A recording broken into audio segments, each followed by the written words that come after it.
রুশ নারী নিনা কুতিনা কবে ভারতে প্রবেশ করেছেন, কতদিন ধরে আছেন, কতদিন ধরে গুহায় বসবাস করছেন তা বোঝার চেষ্টা করছে ভারতীয় পুলিশ। তারা তদন্তে নেমে নিনার গল্পের টুকরো টুকরো অংশ জোড়া দিয়ে এই রহস্যের কিনারা করতে চাইছে। গত ৯ জুলাই ভারতের কর্ণাটক রাজ্যের গোকর্ণের রামতীর্থ পাহাড়ের একটি গুহা থেকে ২ সন্তানসহ নিনাকে উদ্ধার করে পুলিশ। গোকর্ণ বন এলাকা ভারতের পর্যটকপ্রিয় উপকূলীয় রাজ্য গোয়ার সীমান্তে অবস্থিত। সেখানে নিয়মিত টহলের সময় ২ মেয়েসহ নিনাকে খুঁজে পায় পুলিশ। ভারতীয় কর্তৃপক্ষ বলছে, নিনার বয়স ৪০ বছর, ২ মেয়ের বয়স ৬ ও ৫ বছর। তারা ভারতে অবস্থান করার কোনো বৈধ কাগজপত্র দেখাতে পারেননি। তাদের কর্ণাটকের রাজধানী বেঙ্গালুরুর একটি আটক কেন্দ্রে রাখা হয়েছে। নিনা ও তার মেয়েদের দ্রুতই ভারত থেকে বিতাড়িত করা হবে। নিনা ভারতীয় সংবাদ সংস্থা ANI-কে দেওয়া ২টি ভিডিও সাক্ষাৎকারে তার জীবনযাপনের পক্ষে যুক্তি দিয়েছেন। তিনি বলেন, তিনি এবং তার মেয়েরা গুহায় সুখেই ছিলেন এবং প্রকৃতি স্বাস্থ্য ভালো রাখে। কিন্তু তাদের উদ্ধার করার পর ১ সপ্তাহ পেরিয়ে গেলেও এখনও পরিষ্কারভাবে জানা যায়নি কিভাবে ওই নারী ও তার সন্তানেরা সাপ ও বন্যপ্রাণীতে ভরা ওই জঙ্গলে এলেন, কতদিন ধরে সেখানে ছিলেন এবং আদতে তারা কারা।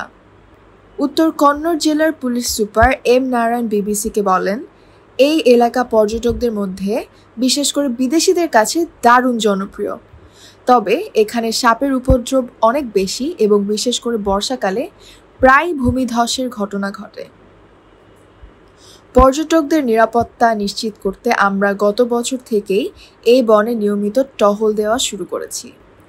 টহল দলের সঙ্গে থাকা আরেক পুলিশ কর্মকর্তা বলেন, টহলের সময় কোথায় কি আছে তা দেখার জন্য তারা একটি ঢালু পাহাড় বেয়ে নেমে গিয়েছিলেন। হঠাৎ তারা দেখতে পান একটি গুহার বাইরে শাড়ির পর্দা ঝুলছে। সামনে উজ্জ্বল রঙের কাপড় চোপড় শুকাতে দেওয়া আছে। এই পুলিশ কর্মকর্তা অবশ্য নিজের নাম প্রকাশ করতে চাননি।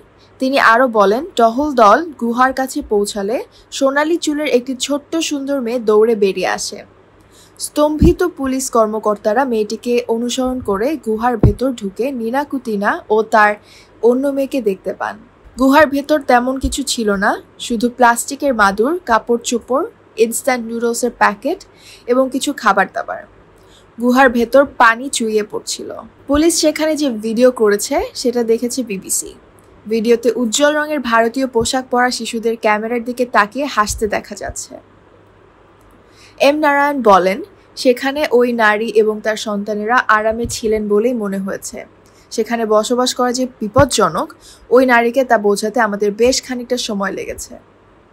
পুলিশ আরও বলেছে, তারা যখন ওই নারীকে সাপ এবং অন্যান্য বন্যপ্রাণীর কারণে গুহায় বসবাস করা অনিরাপদ বোঝাচ্ছিলেন, তখন ওই নারী বলেন, বন্যপ্রাণী ও সাপ আমাদের বন্ধু, মানুষই বিপজ্জনক। গুহা থেকে উদ্ধারের পর নিনা ও তার মেয়েদের স্বাস্থ্য পরীক্ষার জন্য হাসপাতালে পাঠানো হয়। পরীক্ষার পর তারা সম্পূর্ণ সুস্থ বলে জানিয়েছেন চিকিৎসকেরা।